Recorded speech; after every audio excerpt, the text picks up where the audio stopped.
Welcome back, YouTube. In today's video, we're going to discuss my new favorite platform for pwn training, HackTheBox. This video will cover the tips and techniques that you need to begin exploitation. I began recommending this site to people once I realized just how powerful it is. I realized that this is tradecraft that eventually help you with vulnerability assessments for blue team type work. So on a platform, at this point, I'm just a script kiddie, but you're going to go with me through my journey to become whatever the platform's highest level is.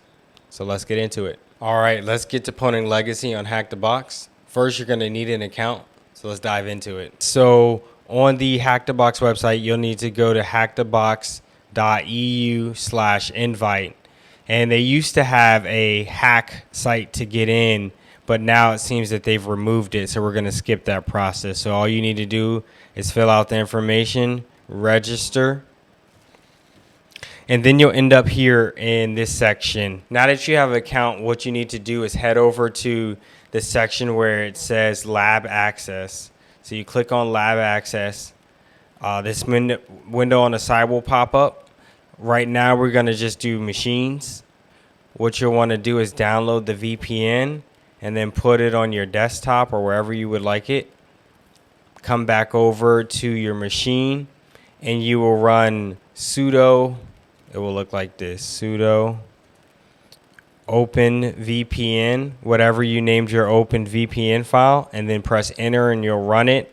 Once you do that, it will look just like what we have up here. This is our VPN that's connected. Go back to the labs, go to machines. We're gonna do the retired machine, and the one that we want is legacy. All right, now that we've got to the legacy page, what we want to do is spawn this machine. So it's going to create an instance just for us. The IP of this box is going to be 10.10.10.4. What we need to do is go back to our terminal windows, and then we need to check to make sure that our Linux machine can reach this box. So what we're going to do is ping it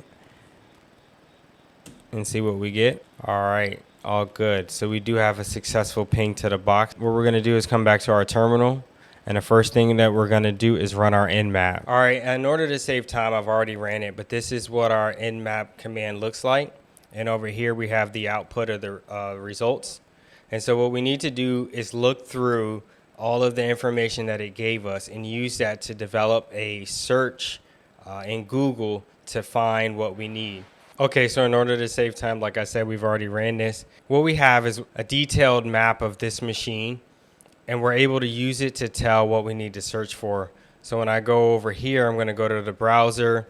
And now also to save time, I've already Googled it, and one of my favorite sites is Rapid7 for this. The reason why is because at the bottom, it gives you the Metasploit modules that you'll need to go after it. So within the Metasploit console, which is MSF, you can use this particular exploit. So what we're going to do is copy it. This saves typing. And then we're going to come back to our terminal. And then over here, we're going to go MSF console. It's going to launch up. Takes a second or two. All right, so we're going to come over here. We're going to paste in our exploit. All right, so it looks like that works. So now we need to show options.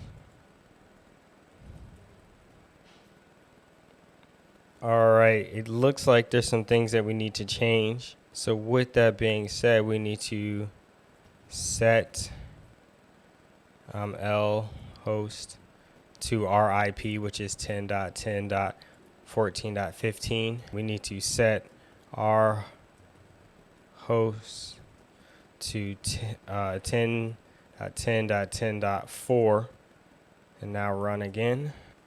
All right, so we're having a problem right now. So let's figure out, see if we can get this to work. All right, so this is one of the things with hacking. Like, the funny thing about what was going on is there was nothing wrong with the commands that I was putting in. The only thing that was wrong is the machine was hung for whatever reason. So all I did was go into the settings, and let's get back there right quick. All I had to do is go back to our machine, go to reset the machine, let it do its restart. Then I came back to my terminal, pinged it, pressed run again, and everything went through just fine. So hey, it's just the things you have to deal with machines on Hack the Box. It's actually not the first time I had that happen. I spent hours one day on a machine just to find out that the only thing that was wrong was the machine was hung up. So anyway, what we need to do now is PWD, which is print working directory, so that we can see our files, and then navigate to where we need to go in order to get the rest of the machine. Do a cd dot dot, which means go back a directory. Once we're in the C, we will change to the documents and settings. All right, where are we now? Okay, so now we need to change to the user John. And then where are we at now? We need to cd to the desktop, and our flag should be here. So we can list what we have, and we do see our user file here. So what we'll do to print it out is cat user.text, and there's our first flag. Okay, so we have our flag. What we need to do is go back to the website. We want to submit a flag.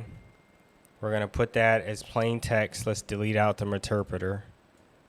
Submit the flag. All right, everybody, thanks for joining in at the Pwn of Legacy. We'll see you in the next video. Peace.